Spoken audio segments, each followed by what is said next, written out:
one of the big things about Kingdom of Heaven was that it was actually a very well measured portrait between the Christians and the Muslims. And because there were beheadings, and their beheadings were at a time when there had been some actual beheadings, Hmm. that really had an impact on everything. I mean, I was not happy about cutting the film down, not at all. It was very painful to do it and wished that I hadn't had to do it. I feel that the director's cut's the better film, and it will stand the test of time.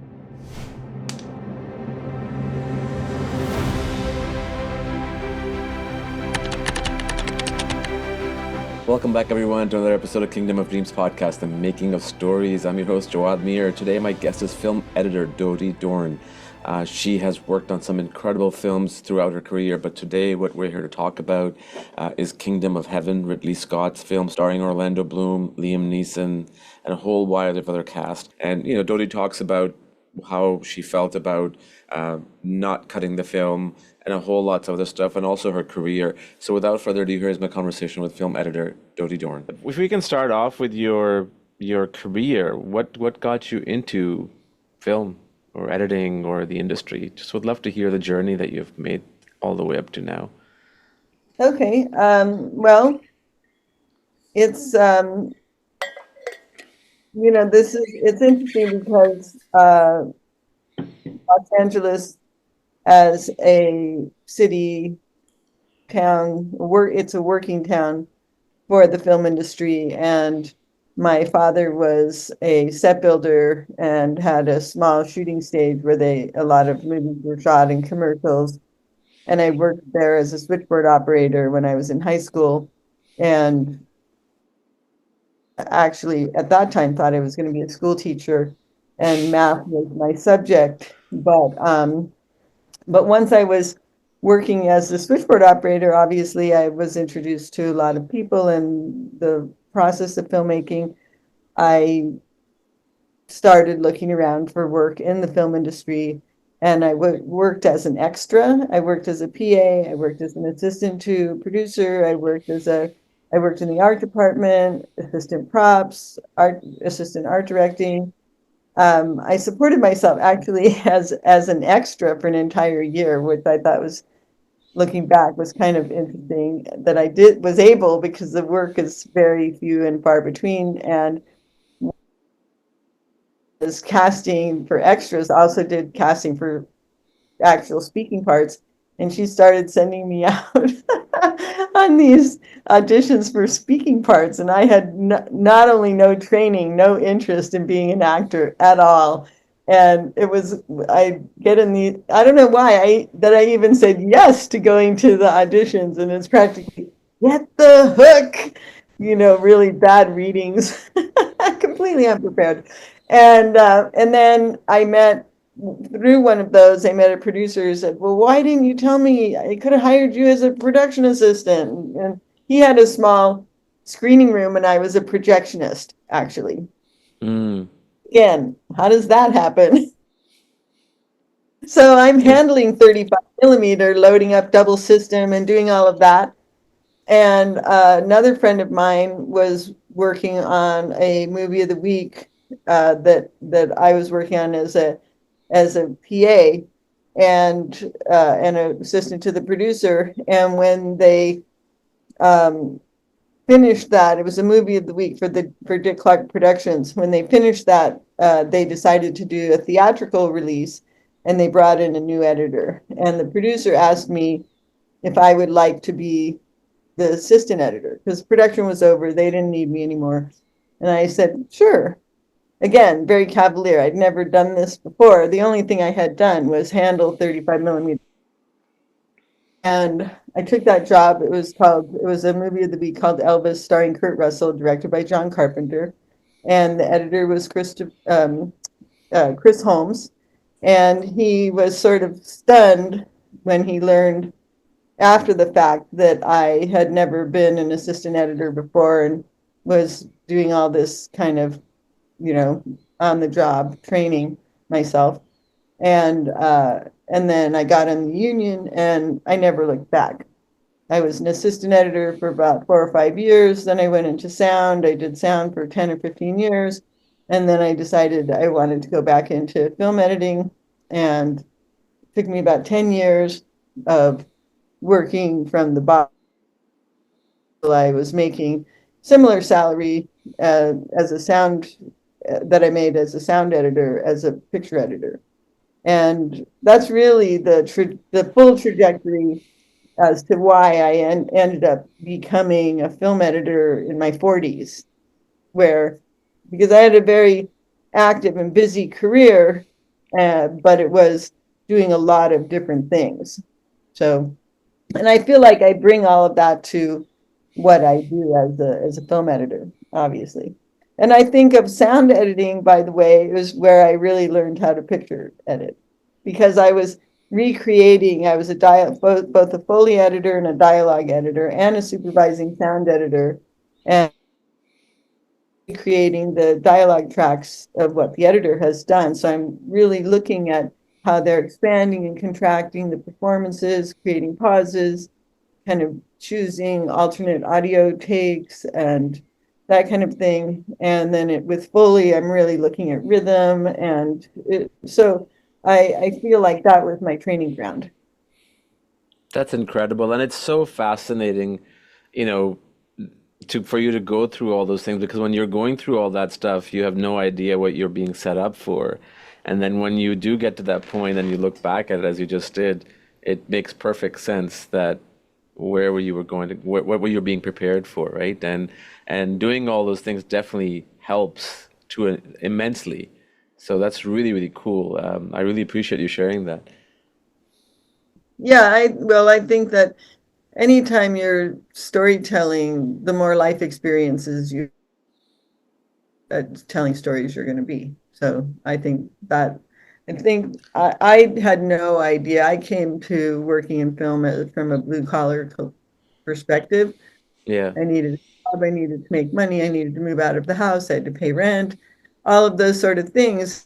And a large part of the jobs in film are, I don't want to say they're not creative, but they're more technical or crafts, and have to get the work done and you're following the vision of a director.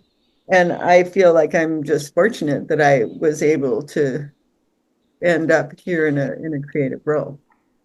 But I For still give myself completely as a collaborator, and I'm not that person who starts with a blank.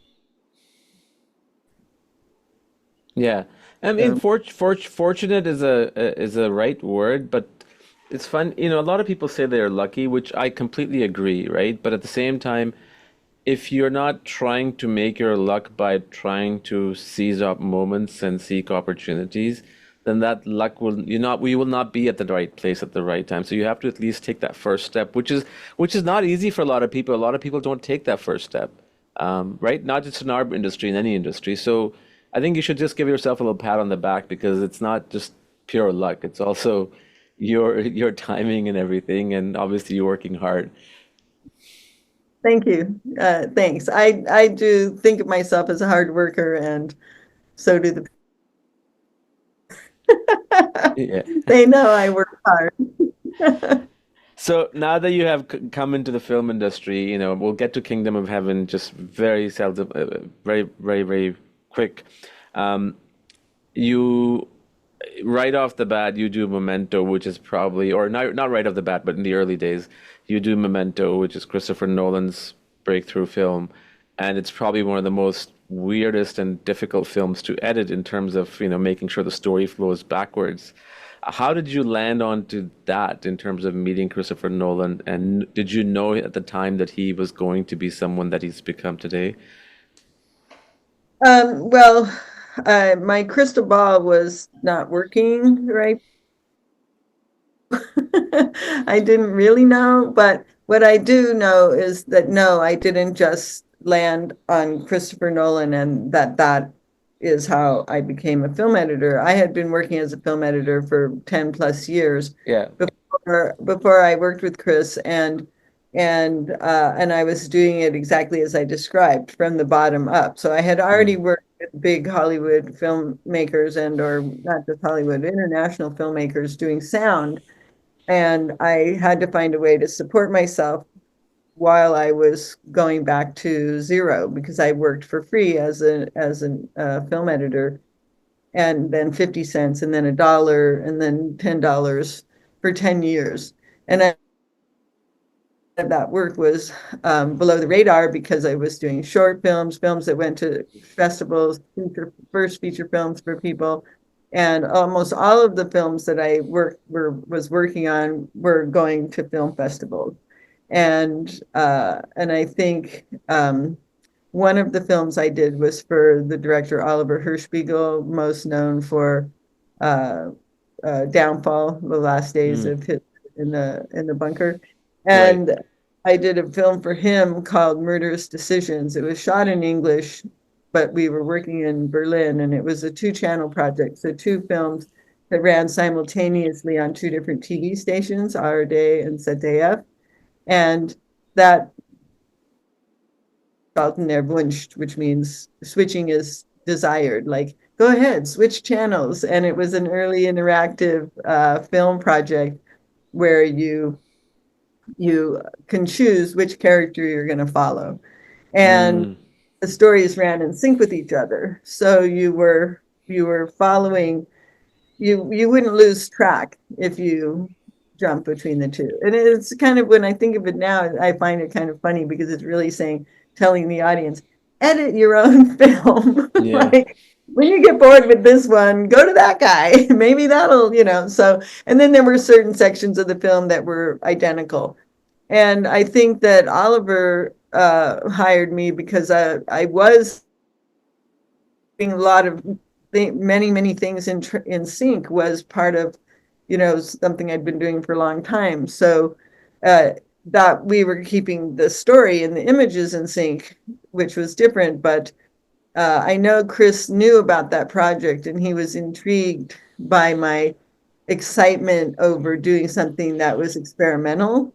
And then I had also done several films that were POV, and Mm, and some documentaries that were kind of edgy. I did a documentary called Sick, The Life and Death of Bob Flanagan, Super Masochist, an early film by Kirby Dick, who that is, it's pretty out there. And my editing style, I did another film called I Woke Up Early the Day I Died, starring Billy Zane, that was based on an Ed Wood screenplay. And I was just doing weird stuff. I don't know how else to yeah, yeah, that describe. makes sense. It's called getting work and getting building yourself up, right? So, No, but by weird, I mean these were the things I was drawn to as well. There were plenty of things I said no to. There, mm,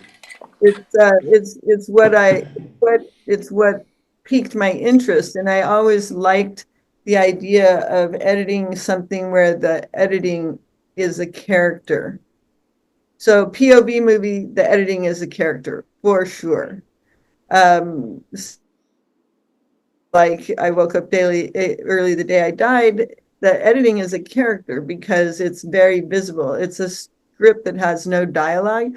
But when I came in, I started going to stock footage and brought in all this weird stuff, and it was lots of jump cuts. And I really kind of changed it in it with a visible editing. So I would say that Memento obviously is the ultimate invisible editing. And when I read the script, I, first of all, I like to read several times just so I get it embedded before I'm meeting. But when I read it, I had to really read it like 4 or 5 times to really get a grip.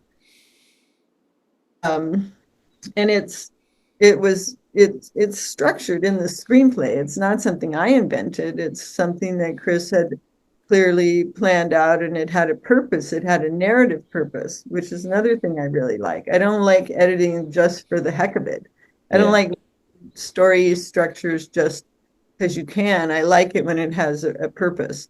And with Memento, the purpose is so clear that you're taking the person who's the protagonist and you're flipping it, and he becomes the evil character. So it's and it's also It's an anti-revenge tale, which I also love. That's a flip. Because usually like with the person the whole way through, but then you realize this guy's a serial killer and you go, whoa, so when is revenge okay is really half the question. So it's not. Revenge is not okay. So so from all those points of view, I mean, Chris and I just clicked when we start talking about it. And I think that that's kind of the key in any kind of a creative collaboration, that you want to click with the person that you're whose vision you're manifesting. So Yeah, 100%, 100%. That's really cool that you're attracted to different types of, for the lack of a better word, as you quoted, weird films, and then how that sort of aligned with Christopher Nolan's Memento. Moving on to Kingdom of Heaven, Ridley Scott, who obviously has been a big name for a long time, but he had just come off from films like Gladiator, Black Hawk Down, two period pieces, and then another period piece, Kingdom of Heaven. How did you get on board on that? Was it through a point of reference, or you had met Ridley, or just tell me that story, and then we'll go on with talking about the film process. well, after Black Hawk Down, his editor Pietro Scalia wasn't available for the next film that he was doing, which was a very fun film called Matchstick Men, starring Nick Cage. I love that film. Thank you. And then speaking about weird things, Nick has OCD, and I was very attracted to the concept of like representing that in the editing style. So, first off, I'm not even sure how. I mean, Ridley must have asked for me or called my agent or something, because I was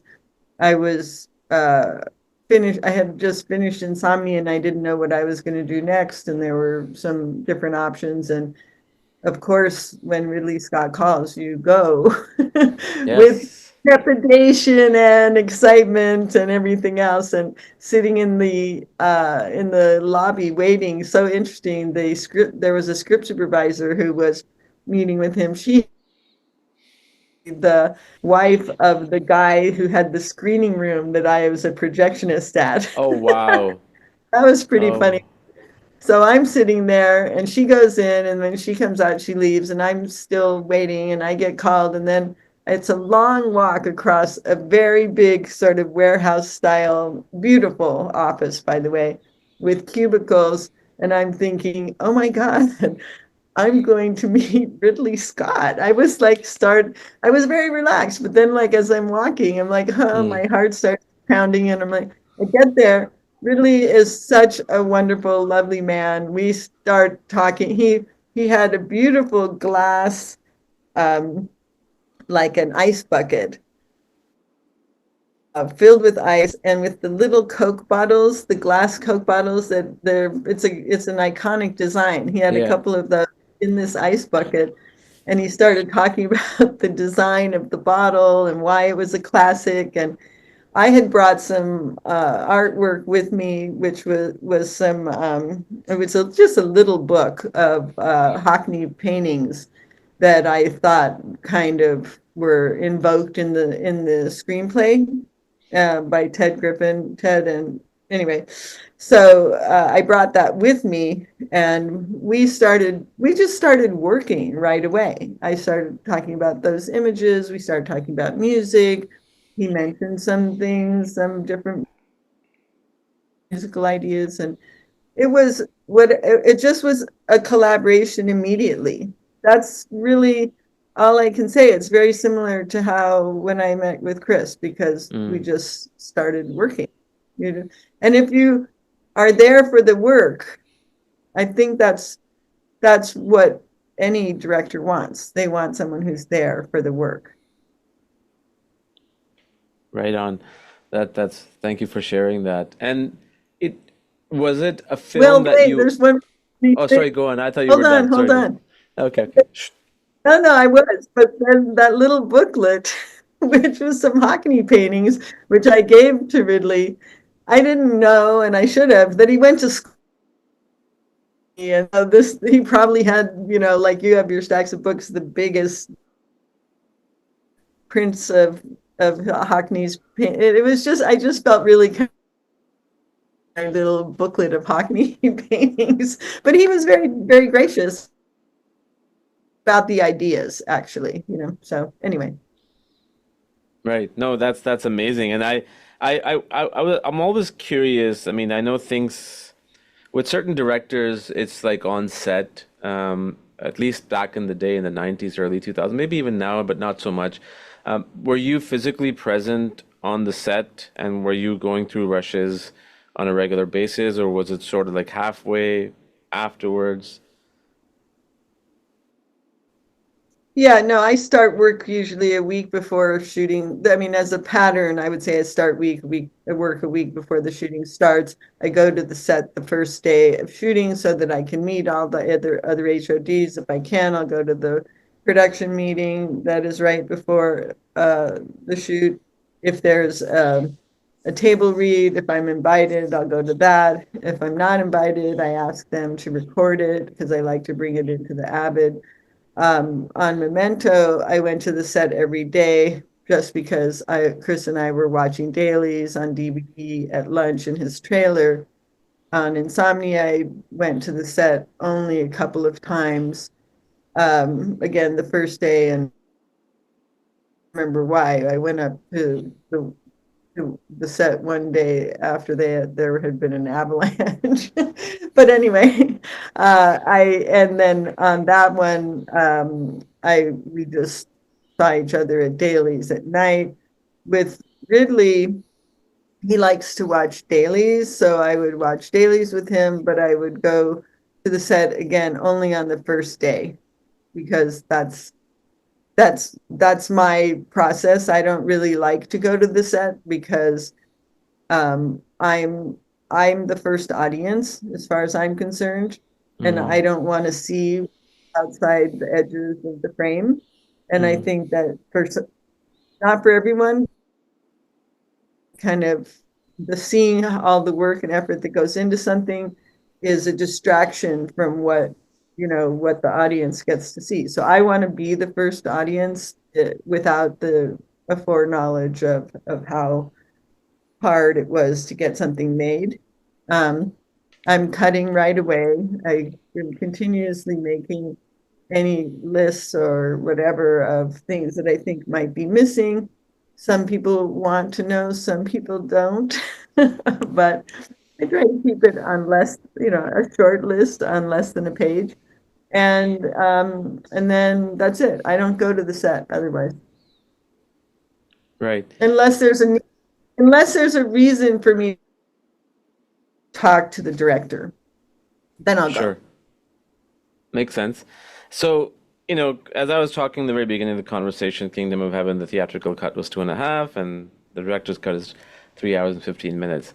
Um, Obviously, it's because of the film's the audience attention span, but also exhibitors and how they have to sort of have certain amount of films in the day to make the money and everything. So tell me about that process of what was the first cut was, how long was it, and the process of it cutting it down, and then the director's cut, how much struggle there was with the studio between Ridley and then you making it back and forth, or was it pretty much a smooth sailing?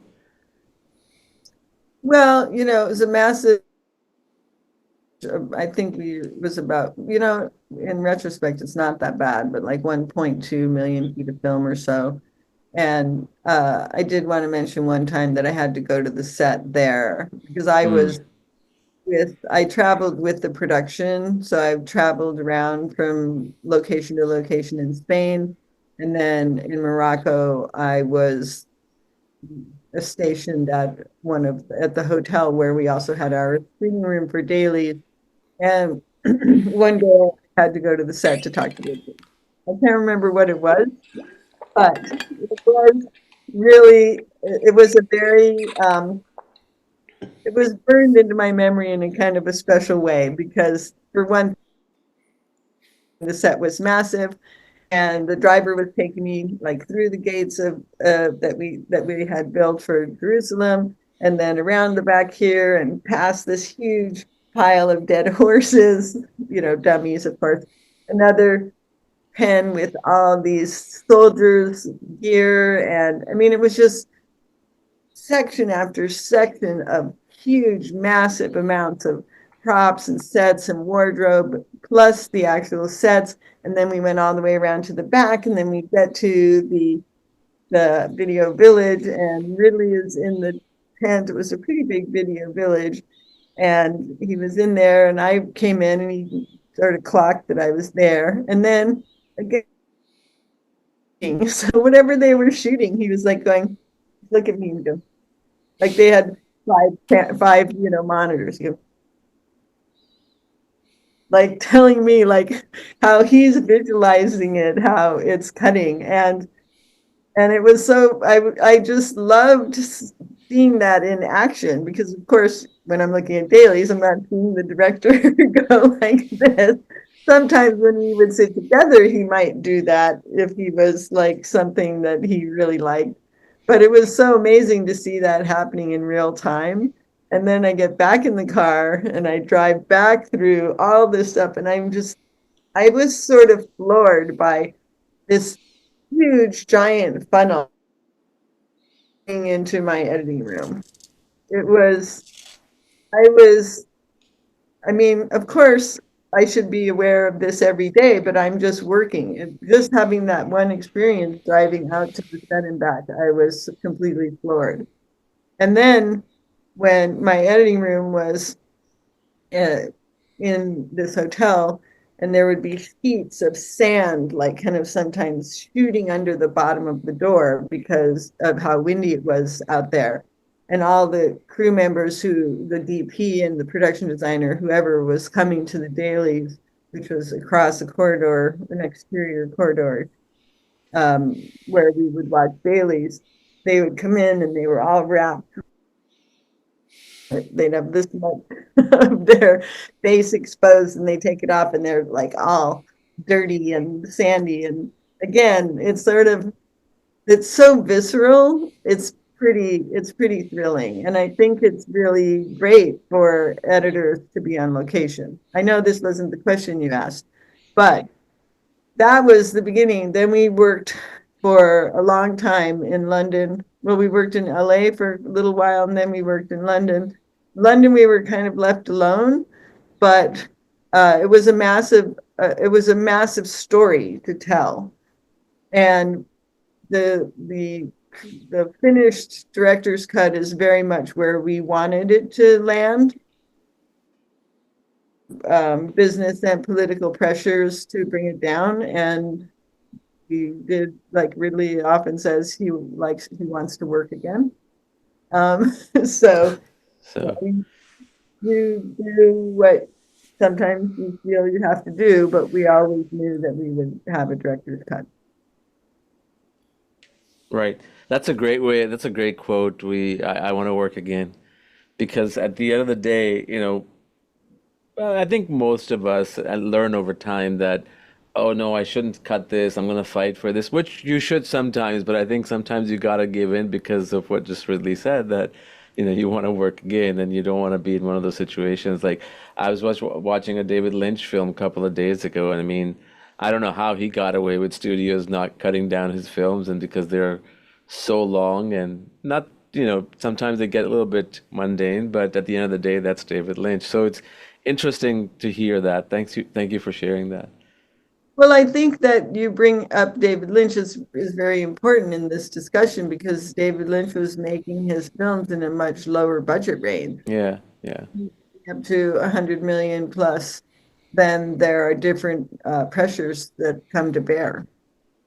yeah, 100%, 100%. And when were you present at one of the early screenings, like, test screenings just to get an audience reaction or studio executive screenings? And do you remember the response that you had received at the time as an editor, just kind of making sure that things click? Well, I think that one of the big things about Kingdom of Heaven was that it was actually a very well measured portrait between the Christians and the Muslims. And because there were beheadings, and their beheadings were at a time when there had been some actual beheadings, Mm-hmm. that really had an impact on everything. So audiences were very kind of taken aback, and but I would call that in a good way. And historically, obviously, this film can be viewed through a different lens. So I don't really, because I was just, I mean, I was not happy about cutting the film down, not at all. It was very painful to do it and wished that I hadn't had to do it. Um, so because I feel that the director's cut's the better film and it will stand the test of time better than the theatrical release, and it will also probably be used a lot for discussion of the differences of these kind of politically motivated decisions, politically, financially motivated decisions by studios versus an artist's vision. Yeah. And I'm glad you talked about the time that it came out. It was 2 years after the Iraq War, and I think that's when the insurgency was kicking off around that time. And then you talked about Christians and Muslims, and when I was watching it a week and a half ago, again, the director's cut for the first time, it was a very so my background is Muslim, and it was a very I don't really get in any way, like I know there's some films that portray one over the other in a way where there's no narrative, there's no arc of the character.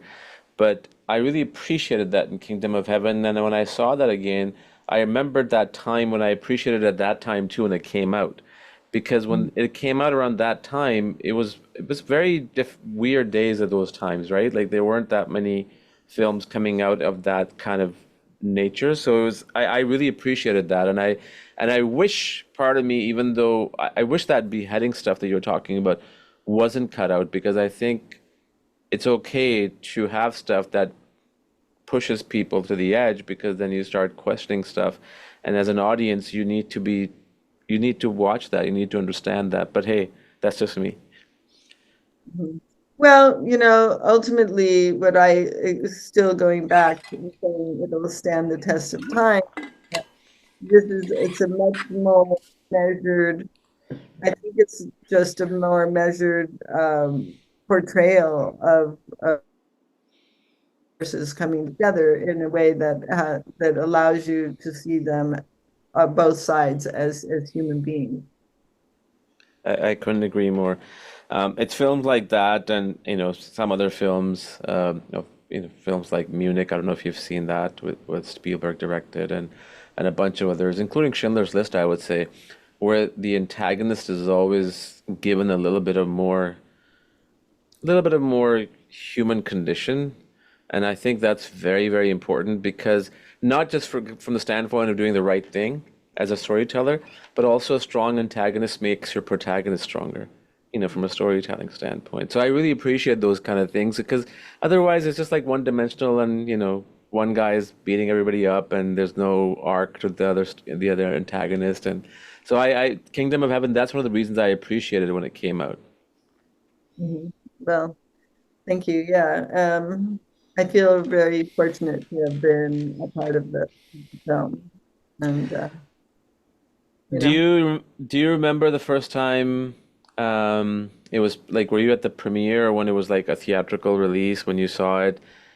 What was that feeling like? I mean, yes, you've done all these films like with Christopher Nolan and a bunch of other directors before, but just watching something like that of that scale, despite the fact that you weren't really happy with the final cut. I'm too much, I'm too emotional but by then, I mean, yes, the spectacle of it, and I'm excited and happy, but it was, yeah, but I was still in that head of like, oh no, there's just to have that feeling, there's a better version of this film. I mean, that's a very painful place to be. And it doesn't just dissolve. It Yeah, takes because your time. name is attached to it too, right? Aside from that personal thing, like it gives an indication that you green, even though it's the studios that do that, but you were part of it, but you weren't. I have a friend who says it doesn't say a film by Dody Dorn on the front of the movie. So, That's true too. hey, that's supposed to make me feel better. Okay, thank But yeah, that's an interesting point because the first thing you see is like Walt Disney Presents or a Ridley Scott film, and after that the credits come in. But how many people outside of the industry actually pay attention to that? I don't know. I you. do, but I don't know. Yeah. So, well, anyway, like I said, it was a lot of work, but it was joy at every moment of the way. It was an amazing experience. What was one thing that you learned from by reading the Kingdom of Heaven script or even working on the film or afterwards that you didn't know but the history and the story behind the history and all Well, that that the whole history of this story of the yeah, struggle. I yes, mean, yes. it's pretty. I didn't know any of that, so I was getting educated while making it. No, I did not know.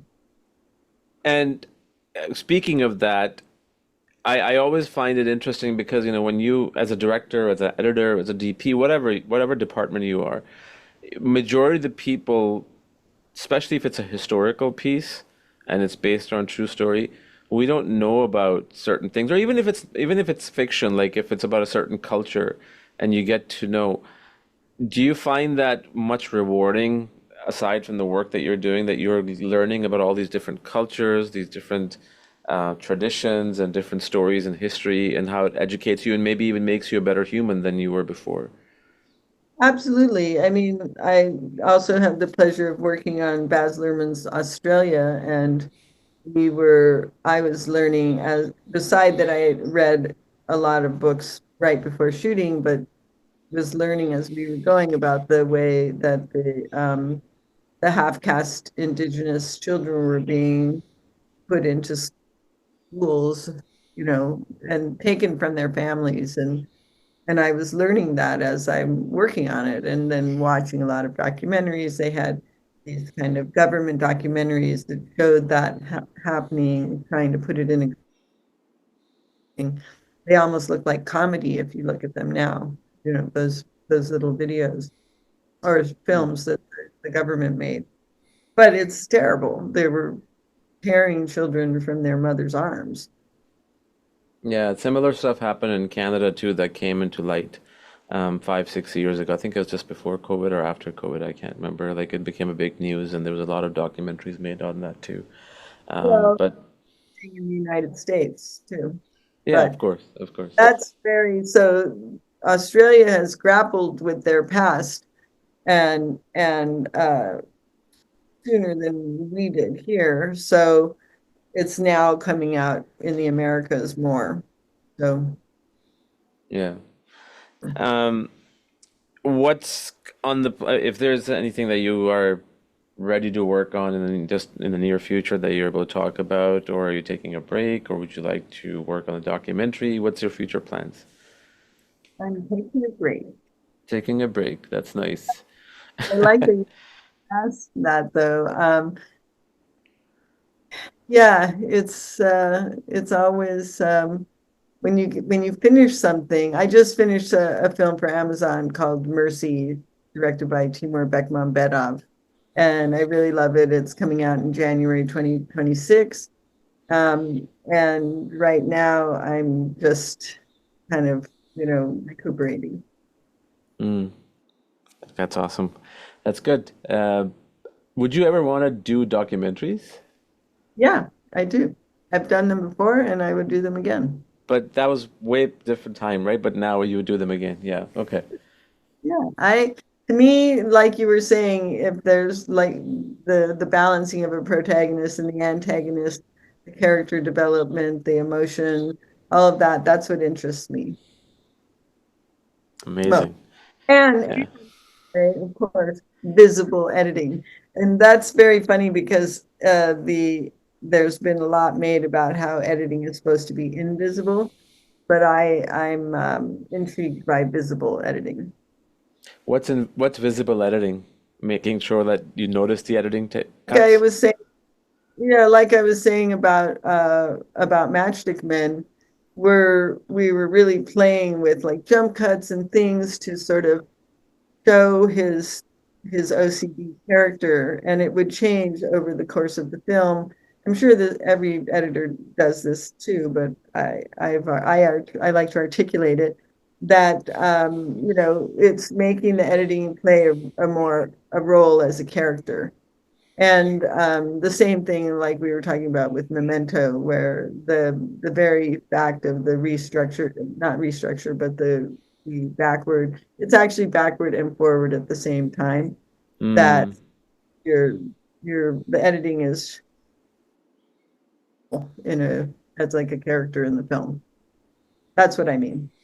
got it. Fascinating.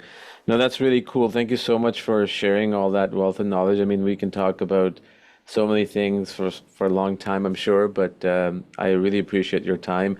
I really enjoyed this conversation with you, and I would love to have you again down the future if you ever have time. That'd be really cool. You have my number. I have your number. That's amazing. Are you in LA? I am. Are you? Where are you? I'm in Toronto, but I do come to LA a couple of times. I would say 3, 4 times a year. I'm due for another trip, so if I do come and if you're free, maybe we can grab a coffee or something. Yeah, please do. Please connect when you get down here. Amazing. Thank you so much again for your time. I really appreciate it. My pleasure. Take care, Dody. Bye.